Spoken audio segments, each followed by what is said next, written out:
Muito boa tarde, um grande abraço. O Futebol na Globo está chegando com as emoções do Campeonato Brasileiro. Imagens diretas de Bragança Paulista, no interior do estado de São Paulo. E nós vamos curtir a partir de agora o duelo entre Bragantino e São Paulo. Duas equipes que fazem uma boa campanha, estão num bom momento. Uma luta que pode valer vaga no G6 e, no caso do Bragantino, até G4 do Campeonato Brasileiro. O Brasileirão entra em campo na tela da Globo com o apoio dos nossos parceiros do Futebol 2023. Nivea Mendip, Amazon.com.br, Itaú, Vivo Total, Fiat Fastback, Bet Nacional e Benegripe. Duelo entre Bragantino e São Paulo. Bragantino que vem de 4 vitórias consecutivas. O São Paulo vem de 3 vitórias seguidas. Os dois times atravessam um bom momento e já se enfrentam em Bragança Paulista. Estou aqui com a Ana Thaís Matos e com o Ricardinho, que estavam vibrando com a vitória do Henrique Lima, do time Mumuzinho, na final do The Voice Kids. Parabéns para o Henrique. E tomara que Bragantino e São Paulo também entreguem um bom espetáculo, Aninha. Boa tarde. Tudo bem, EV? Boa tarde para você, para o Ricardinho, o pessoal que está em casa. É isso, né? Expectativa de um Bragantino muito forte jogando em casa, com o time titular. O São Paulo com uma equipe reserva, mas a gente sabe que no Campeonato Brasileiro, né, as coisas são improváveis. Um resultado que pode colocar os dois numa ótima posição no campeonato. O Bragantino pode terminar até em 4º lugar a rodada e o São Paulo em 5º, Ricardinho. Tudo bem? Tudo bem. Boa tarde, EV, Ana, a todos. Sem dúvida que o Bragantino pode entrar no G4. O São Paulo pode passar o Bragantino se conseguir o resultado. É um jogo duro para o São Paulo, porque o Bragantino está no melhor momento da temporada. Vem de 4 vitórias e está jogando muito bem. O São Paulo hoje preserva os seus principais jogadores para o meio da semana. Vamos agora para o Nabi Abichedi com as informações de Bragantino e São Paulo para o jogo de daqui a pouquinho. Quem acompanha o Massa Bruta é a Gabriela Ribeiro. Tudo bem, Gabi? Oi, EV, tudo bem? Boa tarde a todos. Bragantino chega para enfrentar o São Paulo no melhor momento da temporada, podendo atingir os 7 jogos de invencibilidade. Hoje, com um esquema de 3 zagueiros e mudanças no ataque. O Sorriso vai ser titular, o Vitinho está de volta de suspensão, os dois ao lado do artilheiro Eduardo Sacha. Na chegada aqui ao estádio, o técnico Pedro Caixinha falou que tudo bem, os adversários agora já conhecem o esquema do Bragantino, mas ele sempre tem um segredo que pode usar no jogo. Vamos ouvi-lo. Os nossos comportamentos são visíveis para todos, a forma como a equipa expressa o seu jogo no campo, a forma como a equipa tem as suas ideias de jogo, com bola, sem bola, quando aperta, quando a recupera. Agora a parte estratégica, essa já fica um pouco mais oculta, já tem a ver um pouco mais connosco e obviamente também com o próprio adversário. Muito bem, aí a palavra do Pedro Caixinha. Qual vai ser o principal mérito do Caixinha na condução desse Bragantino para você, Aninha? O Bragantino, ele tem uma marcação no campo do adversário muito forte, né? No começo do trabalho do Caixinha, ele tinha um pouquinho mais de dificuldade de se defender, de marcar no campo de defesa. E ele melhorou muito isso. Nessa sequência de invencibilidade, tem empate contra o Atlético Mineiro, goleada para cima do Flamengo, vitória em cima do Corinthians. Então, acho que essa marcação no campo do adversário é esse segredo, ainda que os adversários têm dificuldade de marcar. Muito bem, vamos agora com destaques do São Paulo em Bragança Paulista. Quem acompanha o tricolor é o repórter Caio Maciel. Fala aí, Caio, boa tarde. Boa tarde, EV, para você, para todo mundo que acompanha a gente. O São Paulo, né, vem para hoje sabendo que esse é um jogo muito importante, mas ainda toca a cabeça. Na Copa do Brasil, quinta-feira, tem um jogo de volta contra o Palmeiras, por isso Dorival Júnior colocou um time 100% reserva, do goleiro ao atacante.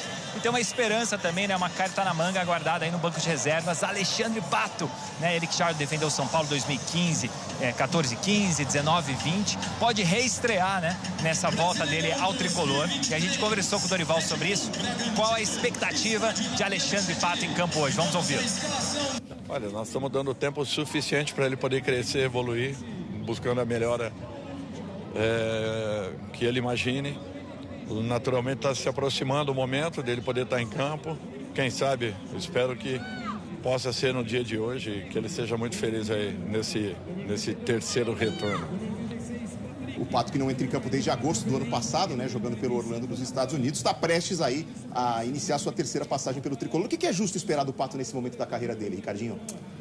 Bom, primeiro eu acho que a adaptação novamente ao ritmo de jogo. Lógico que o jogador só adquire isso jogando, né? E hoje o Dorival, pelo menos pela entrevista, já colocou que ele deve ter alguns minutos para dar esse processo aí, acelerar esse processo.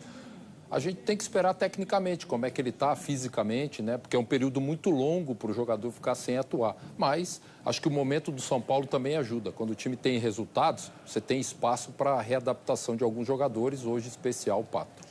Vamos dar uma olhada na classificação do Campeonato Brasileiro, porque nós já tivemos 5 jogos ontem e uma partida hoje pela manhã é por essa 14ª rodada. O Botafogo lidera o campeonato com 33 pontos, o Flamengo tem 26, o Grêmio também 26, o Palmeiras 24, na sequência Bragantino 23, Fluminense, São Paulo, Cruzeiro e Internacional com 21. O Atlético Paranaense e o Atlético Mineiro com 20, a exemplo do Fortaleza. O Santos venceu hoje cedo, deu uma aliviada, foi para 16 pontos, passando aí o Cuiabá e o Corinthians, que também venceu na rodada. O Bahia é o 16º com 13 pontos e no Z4 nesse momento, Goiás com 11, Coritiba com 10, Vasco com 9 e o América Mineiro, que é o novo lanterna no Campeonato Brasileiro, com apenas 9 pontos conquistados. Hora então da gente mostrar para você os gols da rodada, abrindo essa 14ª rodada do Brasileirão. Gols da rodada, oferece Itaú. Promoção vai de Itaú no Detal 2023. Começamos com Vasco da Gama e Cruzeiro, gol de falta do Machado. O Cruzeiro ganhou 4 posições, deu um salto na tabela. O Vasco agora é o vice-lanterna do Brasileirão. Cuiabá e Bahia se enfrentaram na Arena Pantanal. David vai cobrar o pênalti sofrido aqui pelo Jonathan Cafu e abrir o placar para o Dourado. 1 para o Cuiabá, 0 para o Bahia. No segundo tempo, o Bahia conquista um empate, cruzamento do Rian e o gol contra do Alain Pereur, aquele mesmo que passou pelo Palmeiras. Placar final, 1-1 na Arena Pantanal.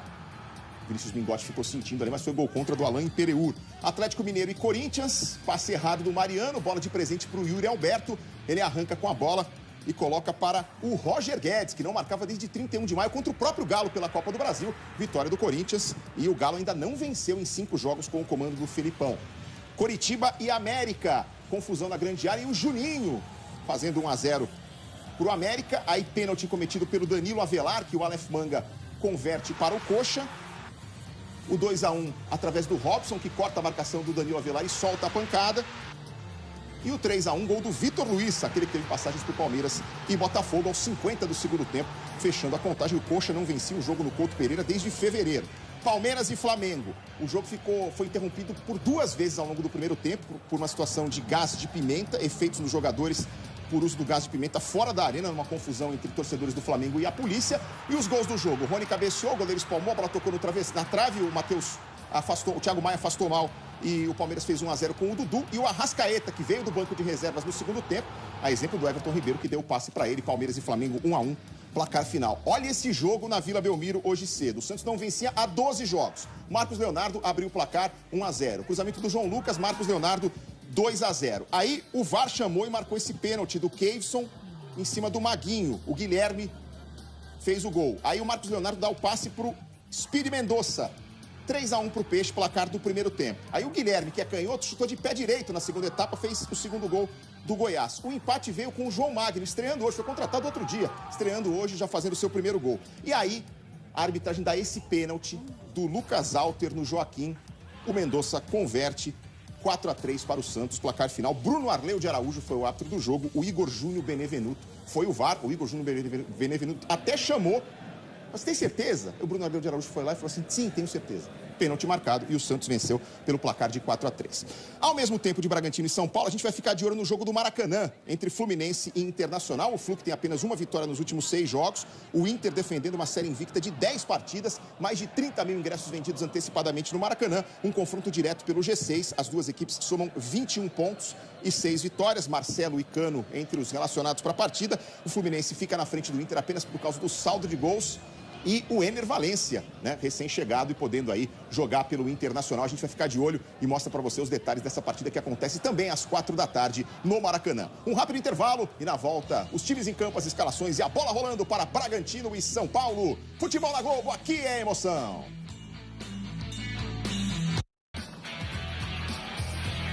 Já já a bola vai rolar para Bragantino e São Paulo pelo Brasileirão aqui na tela da Globo. Essas duas equipes que já duelaram diretamente pelo título brasileiro lá atrás, em 1991. O São Paulo do Tele Santana foi campeão em cima do Bragantino do Carlos Alberto Parreira. Aí estava Alexandre Pato, que vai começar no banco de reservas. Mais um destaque do Bragantino em Bragança Paulista. Fala aí, Gabriela Ribeiro. A gente falou sobre o Eduardo Sacha, artilheiro, 11 gols em 19 jogos, mas ele também é líder de assistências do Bragantino. 5 assistências, é com ele que o técnico Pedro Caixinha conta hoje. E do lado do São Paulo, o que mais você destaca, Caio? Mesmo com o time totalmente reserva, né, Evê? O Dorival Júnior aposta em 3 jogadores que foram importantes no jogo contra o Palmeiras no meio de semana, né? O Alisson, o Juan e também o David, Evê. As equipes chegando pro gramado do Nabi Abichedi. São duas das 3 equipes que mais chutam a gol no Campeonato Brasileiro. Expectativa, então, de trabalho para os goleiros. São Paulo, que inclusive vai ter uma novidade na posição, né? O time é totalmente reserva. Até o Jandrei vai jogar hoje no lugar do Rafael, que tinha disputado todas as partidas do Tricolor no ano de 2023.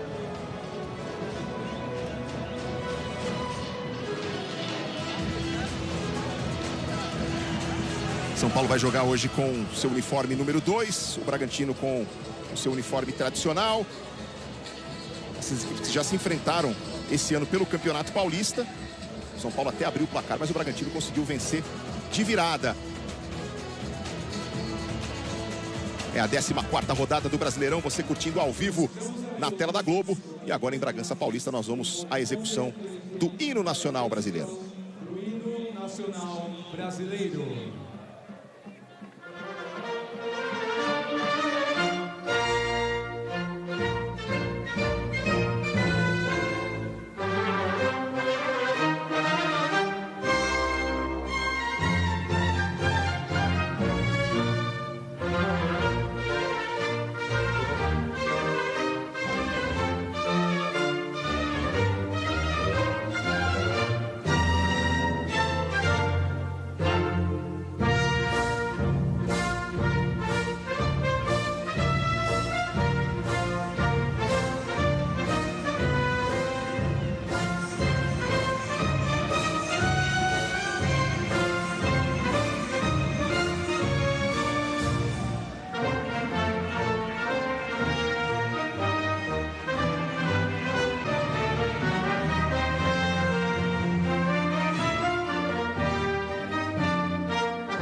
Hino Nacional Brasileiro em Bragança Paulista, um pouco antes de Red Bull e São Paulo. Vamos confirmar então as escalações das duas equipes, começando com o time da casa, o Bragantino do Pedro Caixinha. Vai a campo num 3-4-3 com o goleiro Cleiton no gol número 1.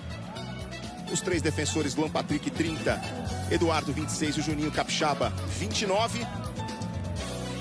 No meio campo, pela direita, o Lucas Evangelista com a 8. Pela esquerda, o Eric Ramírez, 7. Por dentro, o Matheus Fernandes, 35. E o Jadson, número 5.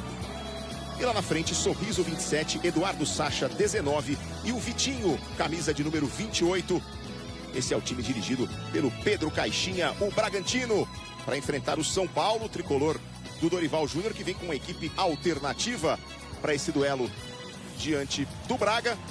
Jandrei é o goleiro número 93. A linha de defesa com Natan, 45, Matheus Belém, 44, Diego Costa, número 4 e o Patrick, 36. No meio campo, o volante é o Jackson Mendes, 21, junto com ele Alisson, 7 e Michel Araújo, 15. E no ataque, Marcos Paulo, 32, Juan, 31 e o David, camisa número 22. 4-3-3 para o São Paulo do Dorival Júnior. Equipe de arbitragem escalada pela CBF para o duelo entre Bragantino e São Paulo no Nabi Abichedi. Duelo entre paulistas, equipe de arbitragem liderada por um paulista, Rafael Claus, que é do quadro da FIFA, auxiliado pelo Daniel Paulo Zioli, pelo Gustavo Rodrigues de Oliveira, com o Hilbert Estevan da Silva como quarto árbitro. O VAR é do Rio de Janeiro e é VAR FIFA. Na salinha do vídeo, o Rodrigo Nunes de Sá, auxiliado ali pelo Diogo Carvalho Silva e pelo Marcelo de Lima Henrique. Eles formam a equipe da arbitragem de vídeo. E aí está o Alexandre Pato, prestes a reiniciar a sua carreira no São Paulo. Está treinando desde o dia 29 de maio. Deve iniciar hoje sua terceira passagem pelo tricolor. Jogou no São Paulo, como disse o Caio, entre 2014 e 2015. E depois de 2019 a 2020 foram 136 jogos, 47 gols com a camisa do São Paulo. Foi o vice-artilheiro do elenco em 2014 e o principal goleador do São Paulo em 2015. Em 2015 ele fez 26 gols e deve ter alguns minutos hoje nesse duelo aqui contra o Bragantino.